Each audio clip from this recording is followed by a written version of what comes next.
Hello, bienvenue sur ma chaîne, je m'appelle Charlène et dans cette vidéo, je vais coudre une robe pour ma sœur. Ça va être la robe Poppy Dress de la marque Dressmaking Amore. J'ai déjà cousu une robe avec ce patron-là. Là, on va faire une robe courte puisque dans le patron, on a une robe longue avec 3 volants au niveau de la jupe.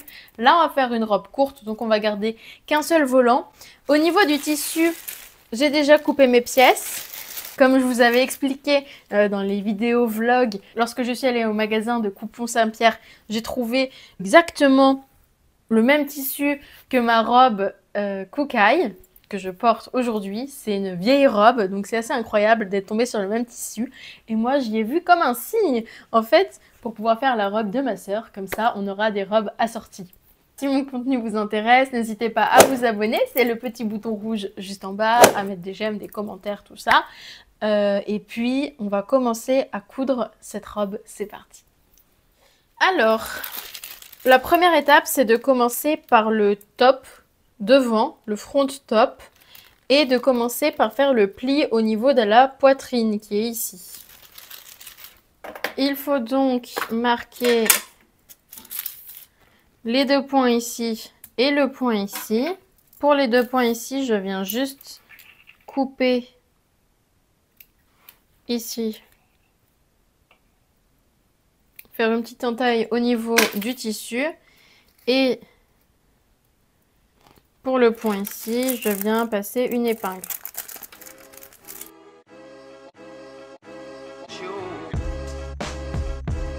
Et donc maintenant, on va venir plier.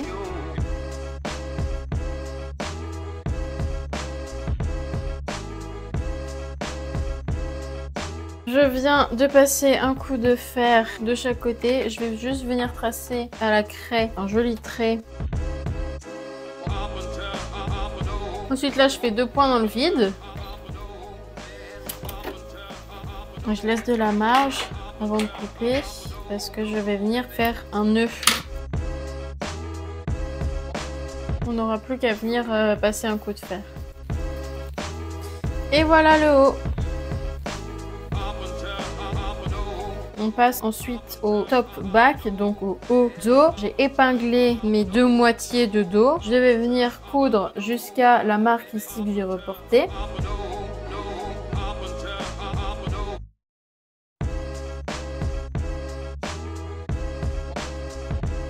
Ok, maintenant on vient ouvrir les coutures au fer une fois et ensuite après on va venir faire un rabat et ouvrir les coutures au fer 2 fois. Bon, bah voilà, j'ai cousu le dos.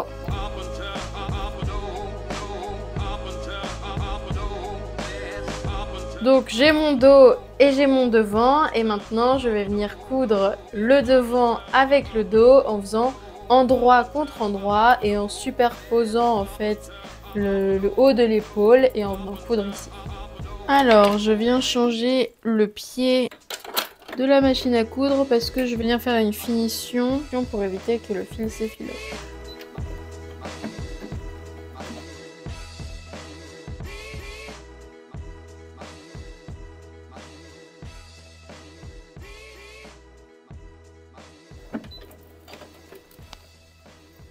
Et voilà comment ça rend. Ça y est, j'ai cousu mon devant avec mon dos. Je vais venir terminer l'encolure donc en utilisant un biais et en venant coudre mon biais sur le pourtour du cou. Je suis venue couper le biais dans le même tissu que ma robe et on va venir l'épingler sur le pourtour du col. Endroit contre endroit.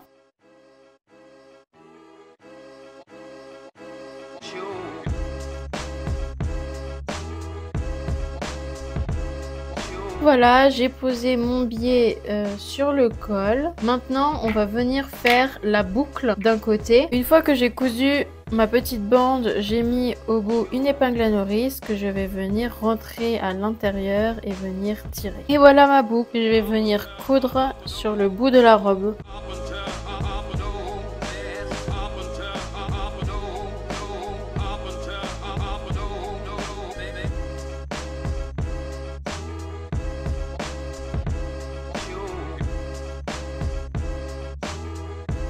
Ok, donc l'étape suivante, ça va être de venir coudre ici des deux côtés, donc les deux parties haut, devant et derrière, donc c'est parti. Pour cela, c'est tout simple, je viens positionner endroit contre endroit, je viens épingler et puis je viens coudre.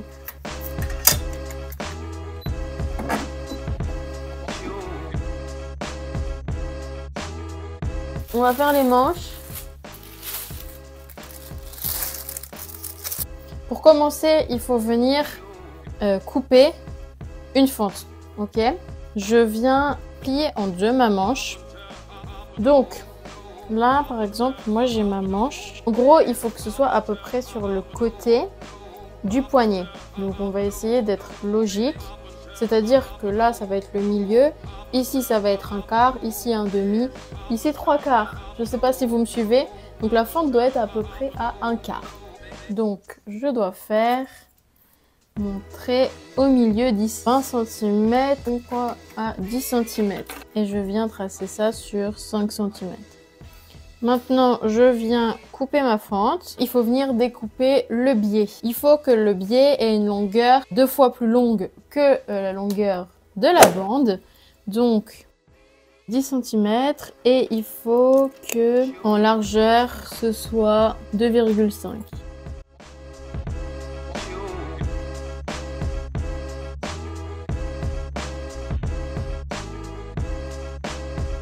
Je viens prendre mon biais et je viens épingler le côté qui n'a pas été plié.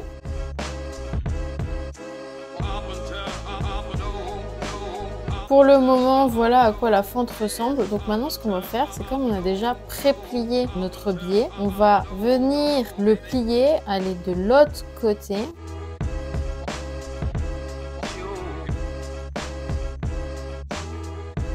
Une fois que la fente a été cousue, on va venir assembler la manche en faisant endroit contre endroit.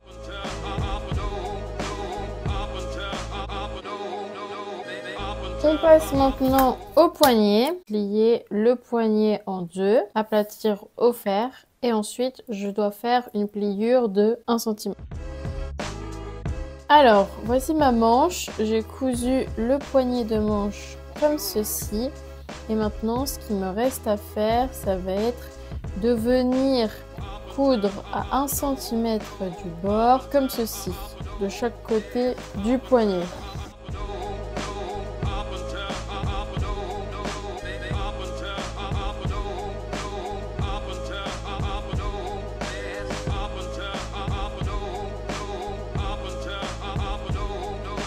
Bon, j'ai récupéré la jupe. Pour vous expliquer un petit peu ce que j'ai fait par rapport à la jupe de la robe de dressmaking Amoré, elle est composée selon le patron de 3 froufrous. Là, ma sœur, elle n'était pas fan du fait d'avoir une robe longue et en plus de ça, elle n'était pas fan de l'effet avec les froufrous.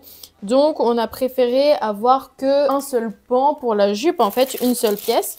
Donc, j'ai pris la première pièce de la jupe qui est la pièce numéro 5. Et je l'ai agrandi, donc j'ai mesuré la distance qu'il y avait entre la taille et le dessus du genou. Parce que l'idée, c'est que la robe, elle ne soit pas trop courte non plus. J'ai cousu ma jupe. C'est que, comme vous pouvez le voir, ça c'est la taille. Donc c'est super large. Évidemment, la taille de ma sœur ne fait pas ça. Ça, c'est la vraie taille. Donc il va falloir en fait raccourcir cette taille pour aller sur le buste. Et pour cela, on va faire la chose qu'on sait super bien faire maintenant, c'est-à-dire des fronces. En fait, je vais venir froncer le pourtour de ma robe et comme ça, je vais le mettre à la bonne dimension par rapport au bout.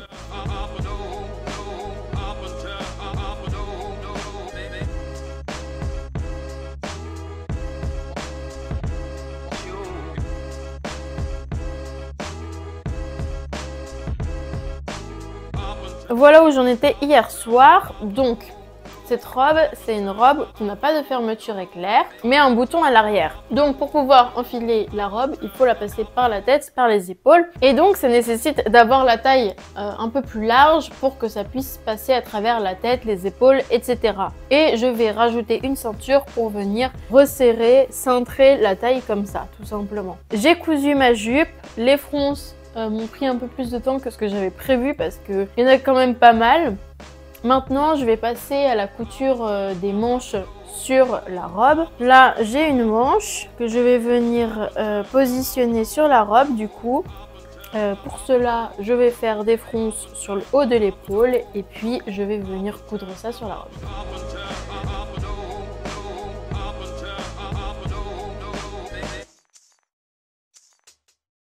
Là, hop, j'ai épinglé toute la manche, donc maintenant on va venir coudre.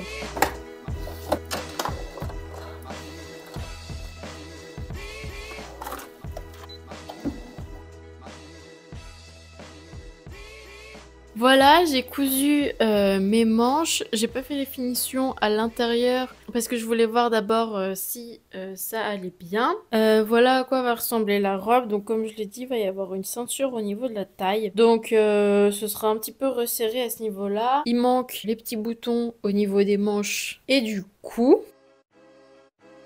Pour la ceinture, j'avais coupé des immenses bandes de tissu comme ça. J'en avais 2. Je viens coudre tout le tour. Bah, du coup, je viens coudre endroit contre endroit. Faudrait que je laisse un creux assez grand pour pas être trop embêtée. Après, je retourne tout et après, je viendrai coudre à la main.